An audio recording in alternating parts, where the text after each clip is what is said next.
We're going to start our llama project by drawing our llama out using shapes and then connecting them to get a llama. So I'm going to grab my pencil and my shape template that has the shape stencils, and I'm going to start mapping out where my llama will be on my page. I'm going to find the oval for our head, and I'm starting in the middle of my paper. And when I get my shape where I want it, I'm going to press my pencil up against the edge of the stencil to draw that shape onto the paper. Next is the neck, and llamas have really long necks. So I'm just going to kind of make a mark with my pencil to give me an idea of how long I want my neck. If you want to make a really straight line, you can use the edge of your shape stencil to make a straight line, or you can sketch it freehand. Llamas have really large bodies, so we're going to use a rectangle to map out the shape of the llama's body. I'm going to go down from the line where the llama's neck is, straight line, and I'm going to go over in a horizontal straight line, and I'm just going to make a giant rectangle type shape. Then for the legs, we can use diagonals and straight lines to make it look like our llama is standing or walking.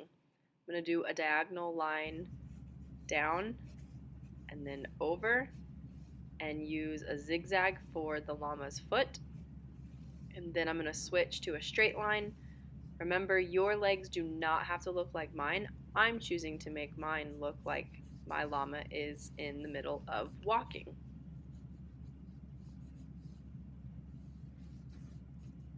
When our legs are done, then we can go back and add our ears and our llama's eye. So for the ears, we can use a triangle to inspire our ear shape, and they're a little floppy, so it's okay if it's not perfect. Now that our llama's body has been sketched out with shapes, we're going to grab a Sharpie, and we're going to be using a variety of lines to give our llama the idea of having a certain texture. I'm going to take my Sharpie and I'm going to go along the lines I drew with a zigzag or with a bumpy or wavy line so that my llama looks like it has fur. Whichever line you choose is up to you. And you can trace your pencil marks, and it's okay if you go on the outside of your pencil or on the inside a little bit, because now the Sharpie is deciding exactly how we want our llama to look. We're going to get rid of those pencil lines later.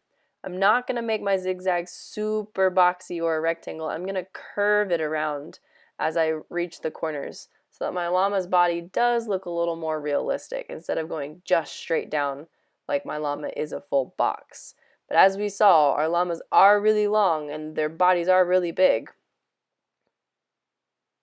I'm going to go back and I'm going to start up at the ears and then go ahead and do the head of the llama and then finish adding some details.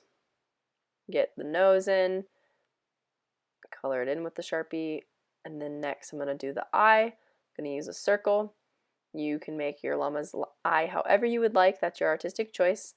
And then I'm going to continue using my zigzag line to go ahead and draw the rest of the fur on my llama's body. Your Sharpie can follow your pencil line exactly, or this is your chance to change and modify as your Sharpie's in control and it's making the permanent mark that will determine your llama's body and shape and fur texture.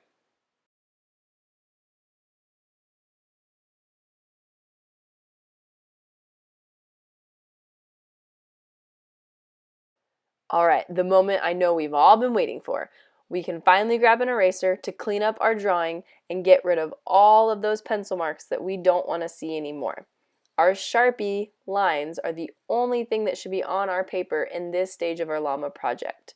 We're going to go ahead, get an eraser, and get rid of anything we don't want on our paper.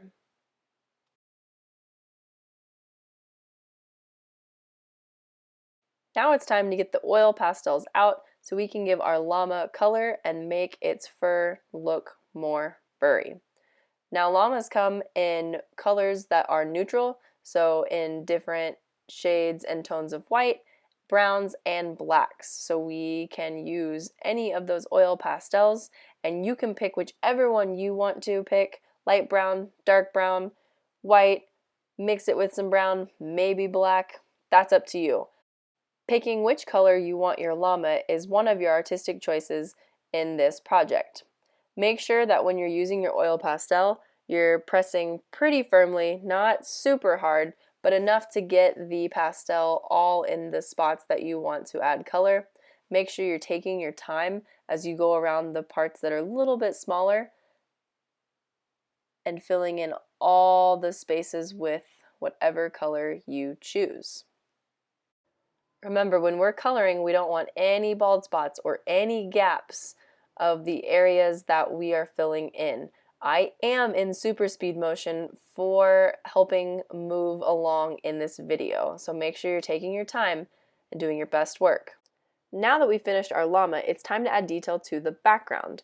We don't want our llama to float, so we're going to be adding a horizon line in order to establish the background in our picture. So I'm going to start at the edge of my paper, and I'm going to take my oil pastel all the way to where my llama is, and then it stops there. I'm going to pick it up and go to the other side and continue that straight horizontal line all the way to the edge of the paper. So now I have a ground and a sky in my picture. What you choose to put in your ground and in your sky is your artistic choice. That's up to you to decide what colors you want to use, if you want to use patterns, and if you want to draw a picture that shows where your llama is.